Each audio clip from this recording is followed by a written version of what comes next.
Hello' বন্ধু বান্ধৱীসকল, আজি মই মোৰ ঘৰৰ ভাল লগা কেইটামান বস্তু দেখাবলৈ আপোনালোকক ভিডিঅ'টি আগবঢ়াই দিম। আপোনালোকে কেনে লাগিছে জনাব। আমাৰ ঘৰৰ কেইটামান বিলাহী লাগিছে আৰু পকিব ধৰিছে। পকিছে এইকেইটা আপোনালোকে দেখিছে, ইমান ধুনীয়াকৈ পকি আছে।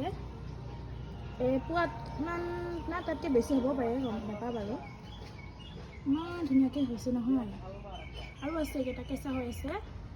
আমাৰ ঘৰৰ সৰু আমজোপাডাল এটাই আমজোপা আগতে আছিলে, ইমান মিঠা আছিলে, সেইজোপা কাটি দিয়া হ'ল। এই তিনিডালহে আম, তিনিটা লাগি আছে এতিয়া, চাব পাৰে। ইমান লাগিছিলে, বতাহ বৰষুণত গছি গ'ল দেই আমবিলাক, সৰি সৰি বেয়া লাগিছে। কিন্তু আমি দাৰাপাত বুলি কওঁ, আমাৰ কাৰ্বিসকলৰ নিয়মত এই পাতটো বহুত লাগে, পূজা কামত লাগে এই পাতটো। মই পিকনিক খাব যাওঁতে আনিছিলোঁ বৰভাঙাৰ পৰা।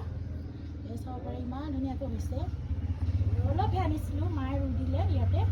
ইমান ওলাইছে নহয় পাতবোৰ, চাই ভাল লাগে নহয়নে গাইছ।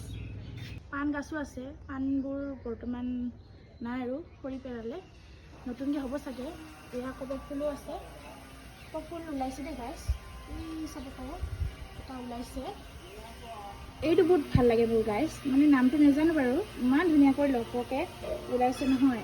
আৰু এইবিলাক সৰু সুৰা গাৰ্ডেন বুলি কৈছোঁ আৰু আমাৰ ঘৰৰ, ইমান ডাঙৰো নহয়। সজাই পৰাই যিহেতু ভণ্টি থৈছে, মই ইমান এইবিলাক নকৰোঁ, মা আৰু ভণ্টি বেছি কৰে। কচু ডিজাইন, তাত কিবা নাম নাজানো বাৰু, কচু বুলি কৈছোঁ। এইফালে আছে মেষ্টা টেঙা বুলি কওঁ। এয়া মই আনিছিলোঁ বজাৰৰ পৰা, ফুলি থাকে বাৰু মাজে মাজে।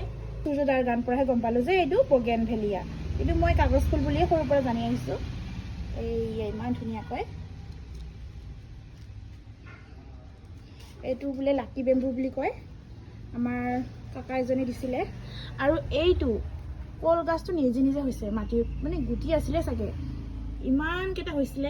কি হয় বুলি আমি উঘালি দিছিলোঁ, তাৰপিছত এইটো মায়ে থৈ দিলে বাৰু ভাল লগাৰ কাৰণে। এইখিনিয়ে গাইছ, এয়া বনাই দিছে গাইছ, যাতে বেগাব পাৰি। ইয়াতে ধুনীয়াকৈ বনাই দিছে। এইটো কিবা ফুল কয়, এইটো নামটো নাজানো মই।